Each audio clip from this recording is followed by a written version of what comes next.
Bon, j'ai le plaisir d'accueillir aujourd'hui à Nantes pour Femmes et Entrepreneurs leur Brunch Week qui ne fait pas les choses comme les autres femmes. Hein. Donc, parce que les femmes que j'interviewe, généralement, elles commencent leur entreprise, puis parfois ensuite, elles vont vers la politique. Vous avez fait tout à fait l'inverse. Alors expliquez-nous, je crois que la politique, c'est une tradition familiale et vous avez commencé par ça. Donc, et puis vous êtes venu à l'entrepreneuriat ensuite. Est-ce que vous pouvez nous expliquer ce parcours un peu atypique? Oui, je crois que j'ai un engagement féministe, alors pas la féministe des années 70, mais je considère que avancer dans la cause des femmes et y contribuer pour que voilà, on ait un statut égal à celui des hommes, c'est important. Donc dès effectivement 17-18 ans, j'ai commencé à m'impliquer dans la vie associative, à la fac et puis ensuite en militant dans un parti politique. Héritage de ma grand-mère, arrière-grand-mère, qui a été une des 3 premières femmes ministres sous le Front populaire, alors que les femmes n'avaient pas le droit de vote. Donc ça paraît complètement ahurissant. Alors vous avez dû garder quelques gènes. Voilà. Et puis finalement, la politique, ça a été très dur. Vous en êtes appris, à la fois c'est passionnant, mais ça a été dur. Donc, très dur, très ingrat, très misogyne, aucune reconnaissance. Devoir aller à la soupe et faire fi très souvent de ses convictions. Moi, j'essaye d'être quelqu'un d'assez pur et entier. Et donc finalement, il y avait une telle dyschronie entre ce qu'on pouvait dire et ce qu'il fallait qu'on fasse que j'étais pas alignée. Voilà. Je crois que c'est par rapport, avant de parler ensuite d'entrepreneuriat, mais les témoignages que j'ai eu des femmes qui justement sont entrées en politique me disent souvent que c'est très dur d'accepter les combines des hommes. Les femmes sont entières. Elles croient, si elles y vont, c'est par conviction personnelle et elles se retrouvent souvent en porte-à-faux par rapport à, comment dirais-je, une façon de faire des hommes qui leur conviennent. C'est combine, c'est à la soupe, c'est même pas faire des compromis, c'est faire des compromissions bien souvent, à mon avis, quels que soient les partis. Donc j'étais trop entière. Pour arriver à rentrer dans un système comme celui-là, et puis peut-être parce que voilà, j'ai pas un caractère non plus à rentrer dans un moule. Dans un moule, voilà. Puis en France, il faut rentrer dans le moule, sinon ça marche pas. Mais malheureusement pour beaucoup de s'il y avait qu'en politique. Et puis par contre, vous n'avez pas regretté cette expérience parce que bien que vous soyez ramassé un certain nombre de claques, vous avez connu, je crois un échec. Ça vous a forgé le caractère et puis voilà, c'est parce que je me suis pris une grosse claque en 2005 où j'ai été évincée d'un poste à responsabilité, élu régional, que finalement je me suis dit ma cocotte, rebondis et justement lance-toi. Ça fait 20 ans que tu as envie de créer une entreprise, donc fais-le. Le pouvoir, tu vas l'acquérir par ce biais-là. Et tes idéaux féministes, tes convictions, tes idéaux politiques, eh bien, tu vas les mettre en œuvre dans ton entreprise. Et si tu y arrives, tu pourras être fier de toi. Donc, j'essaye. Voilà. Alors, donc, pour le coup, vous avez eu l'idée de créer, mais en franchise. Donc, qu'est-ce qui vous a orienté vers la franchise? Alors, je suis pas une casse-tout et je suis pas non plus complètement inconsciente. Donc, j'avais quand même besoin d'avoir un minimum de repères et de sécurité. Moi, je venais d'un secteur professionnel où j'étais très malheureuse. Bon, j'ai été journaliste pendant un petit moment, puis après, j'ai été prof. Parce que j'avais des enfants qui étaient petits, et c'était alimentaire et c'était totalement sclérosant intellectuellement pour moi en tout cas. Et donc je voulais quand même intervenir dans un cadre où j'avais un minimum de sécurité, de mutualisation aussi. De la connaissance, de la communication. Voilà, de communication et d'échange. Donc je savais que je voulais m'orienter vers un secteur de travail dans lequel je rendais service. Voilà, vous avez choisi les services à la personne. Voilà, j'ai choisi. C'était en cohérence totale avec vos... Voilà. Il fallait qu'il y ait un sens. Je n'aurais pas pu monter une entreprise s'il n'y avait pas de sens. Donc, je voulais une entreprise qui a un sens, voilà, qui satisfasse à mes idéaux en quelque sorte. qui en plus puisse correspondre aussi à mes idéaux politiques dont on parlait, qui étaient l'emploi, la femme, etc.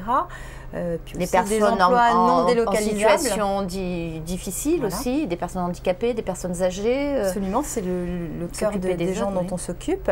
Et puis, en franchise, ça me permettait de ne pas partir à l'inconnu, d'avoir un accompagnement. Et je ne regrette pas du tout d'avoir choisi le système de la franchise. Alors aujourd'hui, donc, vous êtes franchisé, comment ça s'appelle? Adapt Service. Voilà, et vous avez vous avez combien de salariés? J'ai 80 salariés, donc au bout de 5 ans et demi. Bravo. Oui, c'est bien. En ETP, on est un petit peu en dessous des 50. Tout le monde est en CDI, donc ça, c'est une grande fierté aussi, parce que ce n'est pas des emplois totalement précaires. Hein.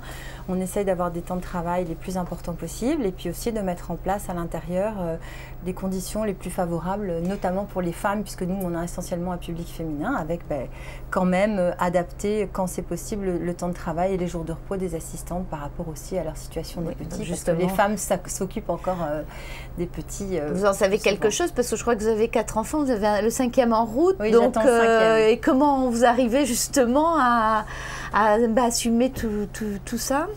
Alors d'abord une aide de mon conjoint, parce que sans lui, ce ne serait pas possible. Donc voilà, on a évidemment, on est très complémentaires.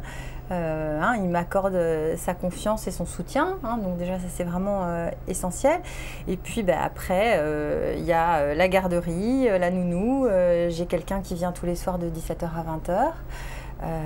Vous avez à vous déplacer également pas mal? Oui, je bouge beaucoup. Et puis il faut surtout accepter que tout ne soit pas parfait. Voilà. Donc, ça c'est dur pour les femmes. Gros travail sur moi-même pour apprendre à déculpabiliser. Voilà. Et puis à accepter de ne pas être parfaite. Voilà. Donc, se faire engueuler par ses enfants adolescents tous les jours et puis finalement arriver à ce que ça glisse. Parce que voilà, on est de toute façon, les enfants nous reprochent beaucoup de choses. Et en même temps, ils sont extrêmement fiers aussi. Bien sûr. Voilà. Donc voilà, il faut pas se faire manipuler. Mais c'est pas si facile que ça. On a quand même tendance à jouer leur jeu et puis quand ils ont décidé de nous culpabiliser, ils sont forts. Ils sont forts.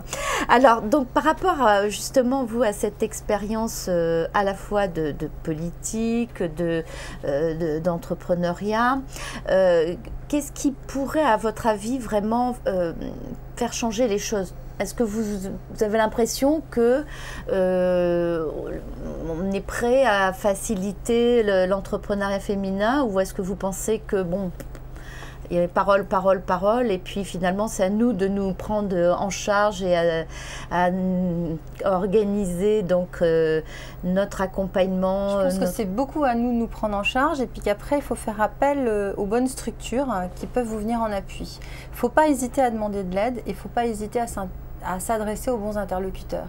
Moi, j'ai été accompagnée par exemple par le réseau Entreprendre, qui est un excellent réseau que je recommande vraiment à toutes les femmes qui ont des projets d'entreprise à une certaine échelle, puisque l'objectif c'est de créer une dizaine d'emplois. Le réseau Entreprendre est très féministe, entre guillemets. En tout cas, moi, j'ai vraiment eu beaucoup de soutien, d'accompagnement et des gens très compétents. Donc, il y a d'autres réseaux. Il y a les pionnières, il y en a d'autres. Mais voilà, Entreprendre, en tout cas, en ce qui me concerne, a été vraiment remarquable de compétences, de fiabilité et de soutien. Et puis, il faut forcer la main parfois, je pense. Il faut rentrer dedans. Quelle a été l'expérience la plus difficile ou les moments le plus difficiles dans votre entreprise? Les moments les plus difficiles, ça a été, on a eu une phase de croissance assez fulgurante. Et puis, donc au bout de 4 ans, pratiquement 4-5 ans, je crois que c'est un seuil aussi un peu critique, où après une phase de croissance vraiment très importante, il faut qu'on arrive à stabiliser, atteindre un certain palier et puis reparamétrer. Quand j'ai commencé, on était 2-3, maintenant on est 80, et comment arriver à créer des échelons, des N-1, des N-2, à déléguer, et comment déléguer. Ça, pour moi, ça a été très difficile, et puis aussi management peut-être avec des personnes qui avaient commencé au début de l'entreprise avec moi, avec qui on n'était pas forcément en phase. Donc j'ai eu beaucoup de mal, moi, j'ai beaucoup travaillé pour apprendre cette distance et j'y travaille encore depuis un peu plus de 6 mois. Est-ce que vous avez par moments comment dirais-je, des inquiétudes par rapport à la crise, par rapport aussi peut-être le fait que vous vous trouvez un peu seul à la barre, donc où est-ce que vous savez justement sortir de le nez du guidon et comment vous faites, hein? Alors, parce que j'étais consciente, je crois que je suis assez lucide sur tout ça. Bon, je suis une fonceuse, hein, donc c'est vrai que j'avance, mais il y a des nuits, voilà, il y a un certain nombre de nuits où je suis réveillée entre 4 et 6 et où je gamberge beaucoup. Mais parce que j'étais consciente de mes faiblesses ou des difficultés que j'avais, d'un manque de confiance, j'ai fait un travail de coaching avec un coach professionnel pendant un peu plus de 6 mois. Ça m'a apporté énormément. Et j'en ai parlé d'ailleurs aux entreprises d'avenir et je crois que ça a du coup séduit et donné l'envie à un certain nombre de gens de le faire. N'hésitez pas à vous faire accompagner pour prendre du recul, pour prendre 2 heures pour vous tout seul en dehors de la boîte et faire le point. Et ça, c'est important parce que ça nous oblige à nous poser pendant un moment et du coup à nous poser les bonnes questions. Dans la conférence que j'anime tous les jours pour les femmes dans la caravane des entrepreneurs, j'insiste beaucoup sur ces aspects qui me paraissent être un des facteurs clés de réussite justement pour les femmes parce que il faut qu'on dépasse nos blocages, il faut qu'on prenne confiance, il faut qu'on se revalorise. On a trop tendance à se polariser sur nos faiblesses ou nos manques de compétences et on a besoin effectivement de ce soutien externe pour pouvoir progresser. Et puis aussi dans les entreprises, il faut savoir par moment s'arrêter et puis dire bon là maintenant c'est bien mais qu'est-ce que je fais? Il y a une réflexion parfois personnelle, mais il faut, je pense aussi savoir faire appel à des consultants externes qui nous aident aussi à prendre du recul. Je crois que... Et on manque, je pense qu'une des faiblesses des femmes, et c'est pourquoi il n'y en a pas suffisamment qui entreprennent, c'est le manque de confiance. C'est vraiment le préliminaire. Donc le fait de pouvoir faire un travail à ce niveau-là, moi j'ai manqué de confiance pendant un moment, mais en même temps c'est normal, et c'est pas un vilain mot quoi, il faut accepter ça. Avoir fait ce travail-là qui était vraiment un travail finalement où la personne ne me renvoyait que des questions que j'étais obligée de traiter et auxquelles j'étais obligée d'apporter une réponse moi-même, ça m'a amené à progresser à tel point que maintenant j'ai envie de monter une autre entreprise. Ah tiens donc, voilà, donc là, bon c'est bien. Alors, souvent les services à la personne, là on est sur le métier, là on avait l'impression à un moment que toute femme là qui avait besoin de créer son activité, son emploi, elle pensait tout de suite à aller s'occuper d'enfants, de personnes âgées, mais finalement c'est assez complexe quand même. Je pense que c'est un des métiers les plus compliqués qui existent, un des secteurs les plus compliqués qui existent et qu'il faut être ultra professionnel. On s'occupe de gens fragiles, enfin nous en tout cas, on est dans le maintien à domicile plus que dans l'aide à domicile. Donc on s'occupe de gens fragiles, en perte d'autonomie, parfois dépendants. On va parfois jusqu'aux soins palliatifs, donc il n'est pas question d'avoir des gens qui ne sont pas compétents et professionnels. Donc mon entreprise, je l'organise et je recrute aussi pour que je n'ai que des gens qui puissent être professionnels. C'est aussi les protéger, parce que si mes salariés sont cassés, demain elles auront des maladies professionnelles ou des accidents du travail, etc. Donc c'est rendre service à personne. Tout le monde ne peut pas... Voilà. Donc il y en a qui bricolent, il y en a qui font n'importe quoi, il y a des petites entreprises qui se montent de droite et de gauche, hommes ou femmes, peu importe, qui font travailler les gens 30 jours consécutifs, enfin qui font des choses n'importe quoi. C'est compliqué, mais il faut respecter les règles du droit du travail, il faut avoir des gens professionnels et tout ça c'est effectivement compliqué. On travaille 365 jours par an, donc on a une astreinte téléphonique, donc ça doit être militaire comme organisation pour pouvoir être solide. Et ça ne peut pas se faire à une toute petite échelle. Et par rapport, parce que c'était un moment le domaine privilégié des associations, donc on n'a pas dû vous faciliter les choses. L'accueil a été épouvantable.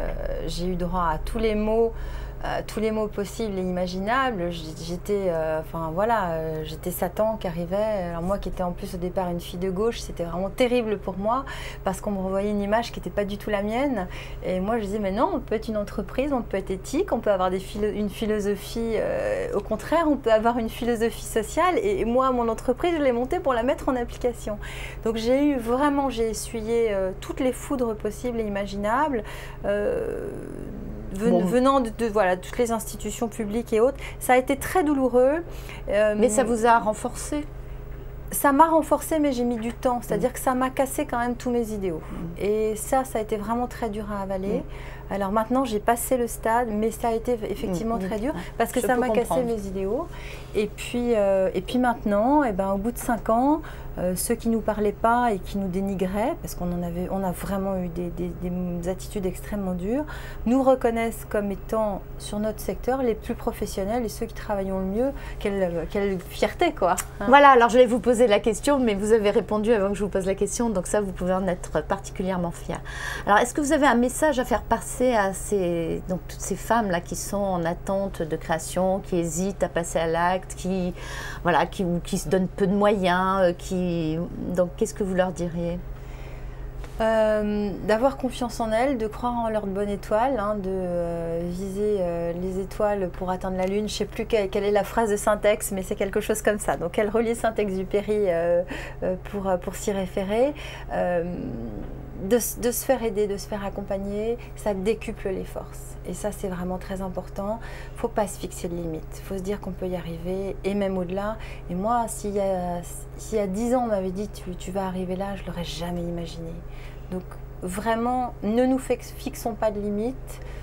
On ira beaucoup plus loin que ce qu'on avait prévu. Alors c'est ce que je constate que vous faites, parce qu'avec déjà une belle entreprise, 4 enfants, un 5e en route, vous parlez de remettre ça et de créer autre chose. Donc bravo Laure, et puis j'espère que ça va créer de l'émulation et que beaucoup suivront votre exemple et puis en plus se feront plaisir, puisque c'est dans un domaine aussi qu'on appelle l'économie solidaire d'une certaine façon, et que beaucoup de femmes ont envie d'aller vers ça. Et puis surtout de ne pas hésiter à faire appel. Donc moi je donne déjà pas mal de mon temps justement pour accompagner des gens dans des projets, mais de faire appel justement à des partenaires ou à des gens qui peuvent venir à un moment donné, 1 heure, 2 heures, vous donner un petit coup de main pour vous renforcer dans votre credo, et que du coup hop, vous puissiez aller de l'avant avec sérénité. Bien, merci beaucoup, et puis bonne continuation, et puis peut-être que vous reviendrez un jour ou l'autre à la politique, sait-on jamais. Ça va mettre un bout de temps. Merci Laure. Au revoir.